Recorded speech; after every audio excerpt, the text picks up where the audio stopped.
Okay, so this is going to be the first developer log for my indie game Rifter, and it's for my final major project at college.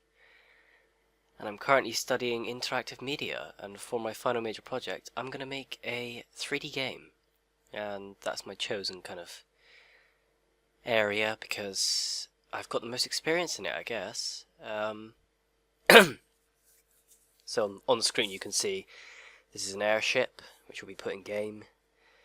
And you arrive, the opening cutscene of my game is you arrive on an airship to the first kind of town, city. And throughout these developer logs I'm just going to be explaining my process, like my creative process and how I do everything. So the software I'm using is Autodesk Maya 2011, and the reason I use this program is because I've had about 4 years of experience with it, so I'm pretty experienced with this software, and more importantly I'm pretty damn good at it, and I use it for everything in this game. And so far excuse me, I've recorded about 8 of these developer logs. I just need to do the commentary. Now here I'm using the duplicate special tool, which is used to basically I'm using it to create a fan for the turbine engines that go on the side of the airship. And how it works is you divide 360 by the amount of copies of the fan blades you want, let's say, in my case, and you put in the whichever axes you want it to be duplicated on. So for me, I want it to be rotated, and you divide it, and as you can see I've got like a fan, which is pretty cool, and it looks pretty good, so I keep it, I think. I think I changed some things. I changed the scale of the fan blades. Maybe that might be later on. But as you can probably tell, this is post-commentary. So this is actually after I've recorded and, done the modeling.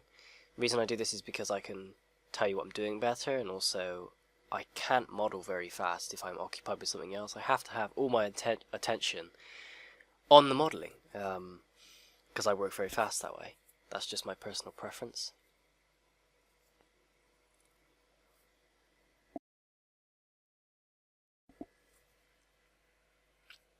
So here I'm just sort of aligning this all. I'm making it look more like a turbine, and I duplicate this engine and put it on the other side. I mirror the geometry. Some of the tools I'm using are the extrude tool, which is very popular in pretty much any 3D modeling program. I just use it there, look, to create sort of basic geometry and even add or remove geometry.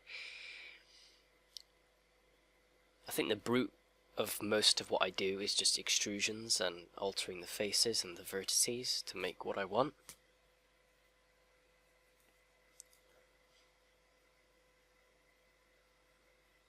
More importantly, a bit of backstory for my video game.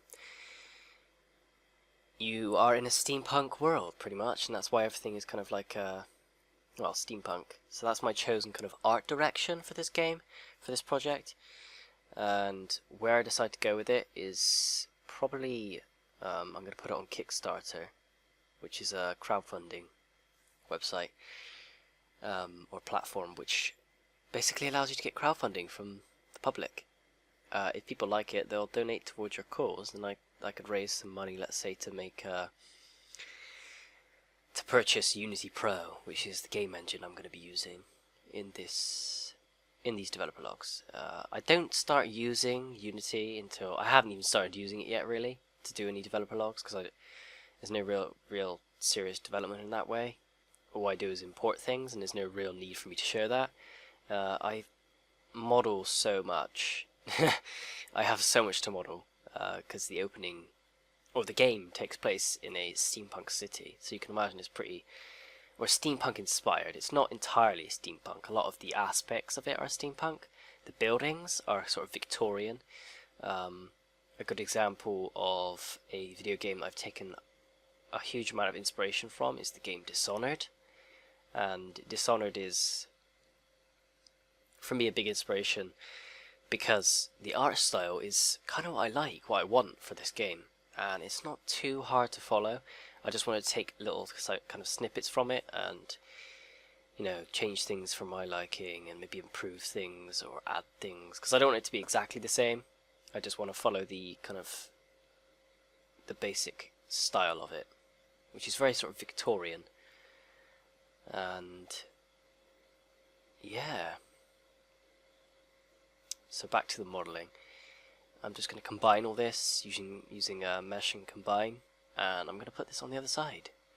In fact, I'm pretty sure I mirrored the geometry, and I pull this over to the other side of the ship, which is pretty cool. And I start doing the balloon in the next developer log, or I think I did it in this one, or I didn't record it at all, because a lot of the stuff I can't really record because there's so much of it, like hours and hours of just me modelling, which is not fun to sit and record, or yeah, it's just not fun. And I've already got, I think, 8 videos showing my development, and I prefer to do it this way rather than sort of screen grabbing, like for me in college. I have to screen grab each piece of my development, like instead of just recording the whole entire thing, which would be a lot better in my opinion. And it shows all my development instead of just sort of aspects. And as you can see, I've used the mirror geometry tool here to, well, mirror the geometry. And I can do it on different coordinates, like the X, Y, and Z, which comes in very handy when I model. So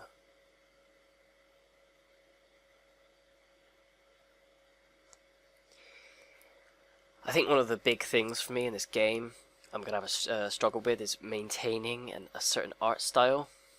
Now, I said it's steampunk, but it's very, very loosely steampunk. Like, okay, there's an airship. The weapons are very steampunk. It's very industrial.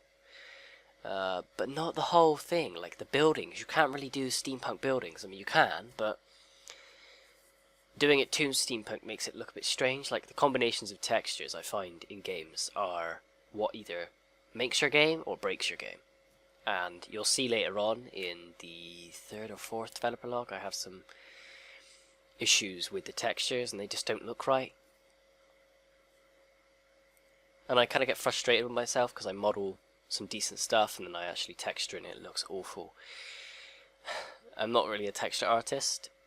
I get my textures from a site called GameTextures.com, which is a pretty damn good site, but you can buy, like, it's like a subscription based kind of system where you pay for months, and it's pretty cheap. And you can download about 50 textures a day, and they're high res and they're really decent. So, and I just went on there and got my subscription and downloaded in the space of a week pretty much 400 textures. Not only for this game, but for future projects, because that way I don't have to keep going back on there and, you know, paying for it, and I can just cut my subscription. Here I'm just sort of altering the faces. I don't really know why I do this, because you're not really going to see inside the turbine engines, because when does the player say, oh look, a turbine engine, and stick his head inside? You wouldn't really do that, would you? It's a silly mistake I made, but I'm a kind of a perfectionist when it comes to modelling, so I end up just trying to make this look cooler when it doesn't really matter. I think that's the difference between modelling something like this and modelling a building. This, it doesn't matter, because you're not going to be looking inside the turbine engine. But outside, when you look at a building, it's everywhere, you know, you've got to have filler, it's like clutter, it's referred to as clutter in games, and you have all this clutter, like let's say crates or barrels, and actually one of the developer logs, like 3 or 4 of them, or 5 or 6 of them, are just me modelling the props of the game, like pallets with like barrels on, and like cranes, like steampunk cranes, like wooden and stone cranes, scaffolding, storage kind of areas for the outside, because most of the bulk of the game is outside, which is a big task, and really I should have thought it through, but I kind of did, and I felt that modelling an exterior cell is much easier to work with when it comes to programming the game. Like for me, I just love doing environments and scenes. Now interior, I'm not amazing at. I'm alright, but exterior, I could probably just pull off anything about anything. I could, I guess you could say the sky is the limit, which is funny because a lot of the game takes place in the sky. Bit of a spoiler there. Takes place on airships like this. Not too much of the game, that's a bit of a lie, but a lot of the game is based kind of high up. You're either on the rooftops, or let's say you're falling through the sky at, you know, terminal velocity. But I should probably get some backstory out there from my game. So the game's title is Rifter, and Rifter is essentially a game where you play a bounty hunter slash freelancer, and as I said before, it's set in a steampunk city. And the main concept of the game, where the title comes from, is this idea of dimensional rifts that you go through. And if you haven't guessed it yet, you get given a job by an anonymous employer, because you want money, you're a bounty hunter, to hunt down a man named Ganus. And Ganus is this kind of badass dude, or mysterious. He's your mysterious antagonist that every game seems to have. And he's the villain, essentially. Or is he? Spoiler alert again. He is essentially the guy you chase down throughout the whole entire game. He's your target. Now, it's not very linear in the sense that if you don't chase after him, the whole world isn't just going to end. Like, it's not forced upon you to chase after this guy. But the more you play through, the more it'll be engage you, and that's what I want to do anyway. I want to engage the player in some pretty interesting combat and situations when you chase this guy. Chase after this dude, and it's gonna be quite tasking. But what's great about this final major project I'm doing for college is that I don't have to make an entire game. If I made the opening cutscene and, let's say, up until the point where you first meet, where you first start exploring the city, I'd probably get a good grade. But I think I mean, I want to be an indie game developer, so I want to think about long term, what am I doing with this? But for now, I just want to model an entire city, not a massive one, probably on the same scale as like maybe Thief. There's a game called Thief, pretty new game. It's a small city, and it's, you know, it's explorable to some degree, but a lot of the combat takes place in the city outside. But there is interiors you can go into, which are going to be a task to model. The latest developer log, I'm modeling an inn, or a tavern, or a bar. So yeah.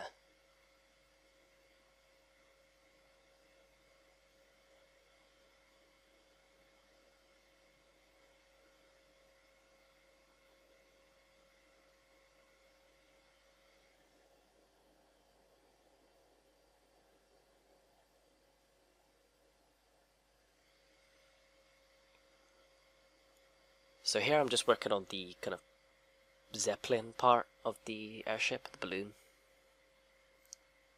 I like to kind of subdivide things to work with more geometry, or sort of test the look of things. In this case, our balloon.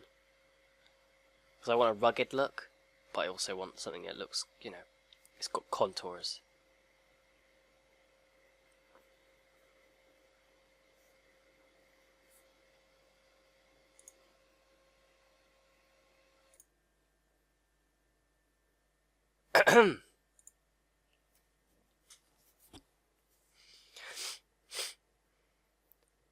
So here I get to work on the kind of bottom half of the balloon, fit where it connects.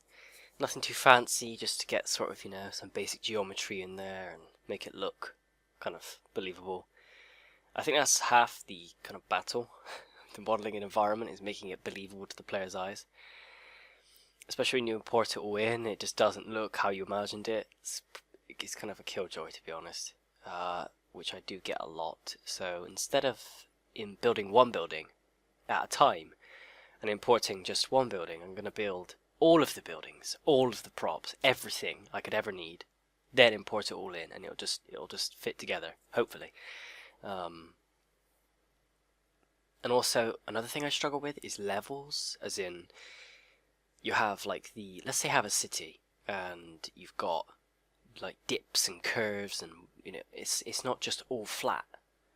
You do have like in a sense levels, like different heights. You could have a bit that's really high up, a bit that's really low down. I don't mean the height of the buildings, I mean literally where they're positioned on the terrain. And I think that's going to be the hardest thing for me, is getting that to be quite sort of, just awesome, really, like flowing, and you can maybe go down a staircase into an alleyway. I don't know how to do all that. It's very interesting. Logically, I'd say it was just a basic principle of modeling like kind of a street in Maya, then importing it, and then sort of placing it on the terrain, and sort of raising the terrain up so that you've got like different areas that are higher and lower to each other.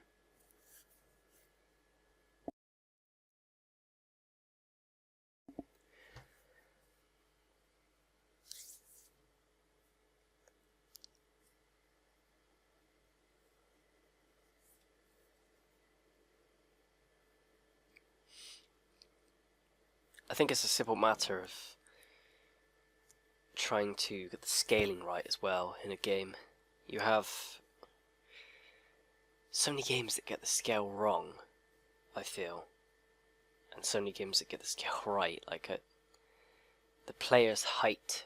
I think the biggest thing for me is doors. The doors on buildings, I always get them wrong, and they just feel wrong to me. Like, the buildings are tiny because the door is so small.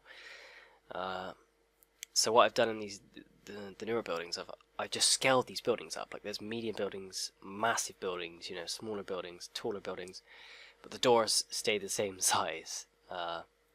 Because I've modelled an interior environment, and I had this problem with the doors, and the doors just sucked. They were just awful. Or not the doors, the door frames, rather. The entrances to places, it's quite tasking. It may sound really stupid, but for me that's one of the toughest things, is getting the scaling right, because I want the game to feel, really quite large, like the height of the buildings. You look up and you feel like a man, yeah? You don't feel like a giant, because some of the buildings I built already, you look up and it just feels like you feel like a giant. You feel like you're in a mouse land. That's not good. It's not what I want in my game. But later on you'll see some development of, in the next few developer logs, you'll see some development of the buildings I do.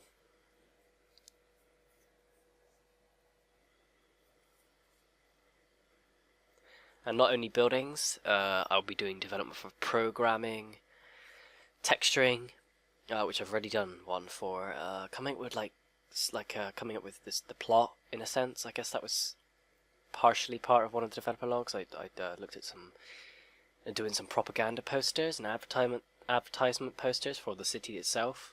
I thought it'd be quite a cool concept to see like advertisement for like whiskey on the side of buildings, and maybe advertisement for like the guard in the city. The guards, you can actually join the guards maybe. Little things like that. The details are, for me, what makes a game playable. And here I try and create like a lattice to throw over this airship using NDynamics. And NDynamics allows me to create something called NCloth. And NCloth, you might have guessed, is cloth physics in simulation. So I can create like a cloth sort of drape that goes over this airship balloon. I use NCloth so much in the upcoming developer logs. I use it all the time. It's so great. You can just create... Adding cloths to things seems to give it a vibrancy and a character. You'll see in the next developer log probably. I've got these piles a pile of crates, and they just don't look very good. And I just chuck cloth over them. They just look great, like a rag. I don't know. It's something about cloth that adds detail.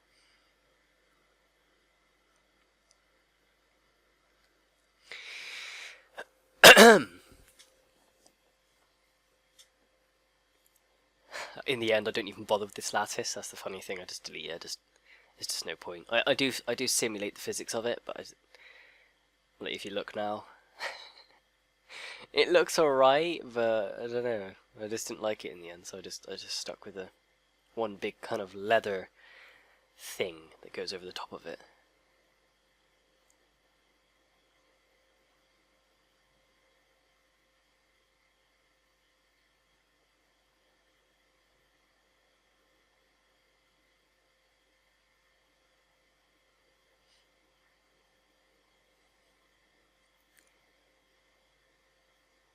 So I hope you enjoyed this developer log for Rifter, and